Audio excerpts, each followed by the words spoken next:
Hi, I've never filmed a serious video before, so I'm kind of nervous. And the issue I'm going to address may be sensitive or triggering. If you're not comfortable with body humiliation or related topics, please do not watch this video. Body shaming means criticizing someone because of some aspect of their physical appearance. For example, facial features, height, weight, and skin color.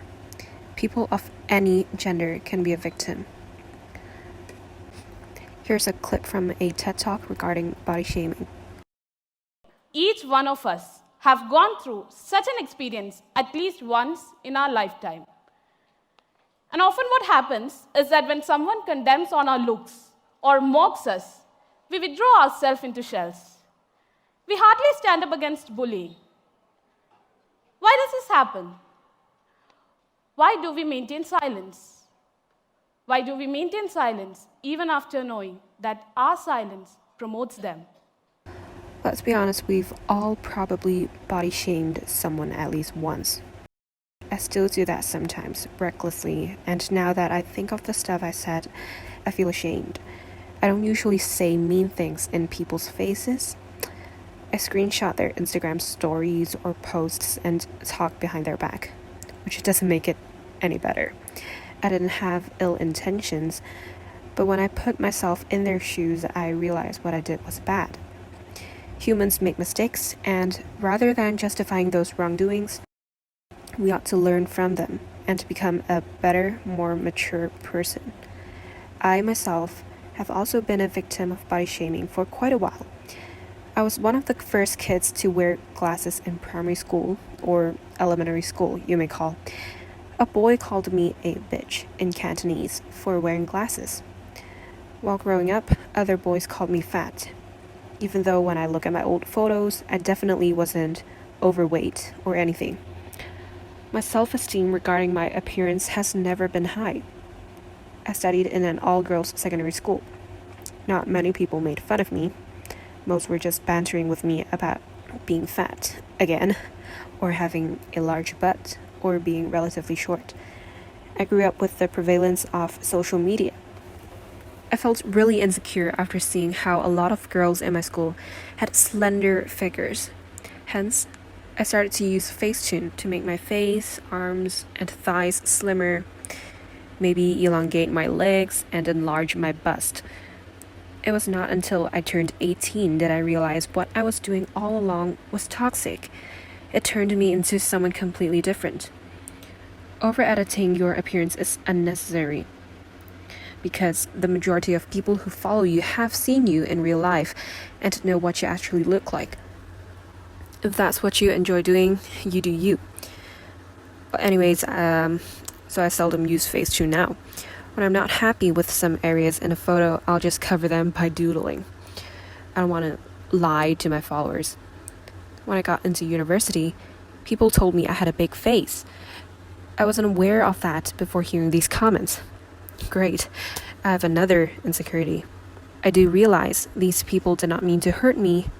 They said those things playfully and I simply laughed along with them. Yet deep down, these voices in my head won't go away. I recall nicknames I was given. I've been praised for other features or other aspects, but people tend to be more pessimistic than optimistic under such circumstances, you know? I've decided to make this video not only to raise awareness on this issue and spread positivity, but also to remind myself to look on the bright side. Fat? I did not say fat. I said fat. You broke up with a girl because she was fat? Why do people body shame? It's because society has created unrealistic expectations of our bodies. Social norms of idealistic bodies were instilled into us. Do you think women should all look like anime girls with big boobs? I don't think so. It isn't even quite possible to achieve those body types. People judge others' appearances just because they have their little sexual fantasies, or they're jealous, or they have nothing else to do in their lives. The consequences of body shaming include eating disorders, depression, anxiety, and more. The worst case would be leading to suicide. Famous people receive a bunch of hate, not just as normal people, so I'm going to use them as examples. Even those whom I perceive as people with body goals receive hate. As a fan of K-pop for many years, I am no stranger to how extravagant Korean beauty standards are. Here are just a couple of examples. You can find more online. I don't want the video to be too long. 야, 어렵다. 얼굴 천재 누굽니까? 하나, 둘, 셋. 강성훈씨죠. 잠시만요. 야, 여러분, 금방 잠깐만요. 천재는 원조 약간 절었어요. 지금 뭐예요? 중간에 살짝 절었어요. 아니야. 자, 오늘. 자, 야, 근데 너랑 느낌이 좀 비슷하다. 그럼. 정말 잘생겼어요? 진짜 잘생겼어요. 아 진짜로? 이렇게 봤을 때 모르겠는데 나. 역시 얼천은. 1세대 얼천이. 제가 항상 늘 이게 체중 관리 때문에 네, 항상 다이어트를 이제 해야 하더라고요. 그래서 한 번은 이제 심하게 다이어트를 하고 있었는데 너무 못 먹어가지고 근데 무대 위에서 노래를 하다가 고음을 딱 하는데 무대 위에서 핑 도는 거예요. 나는 사실은 이랬어요.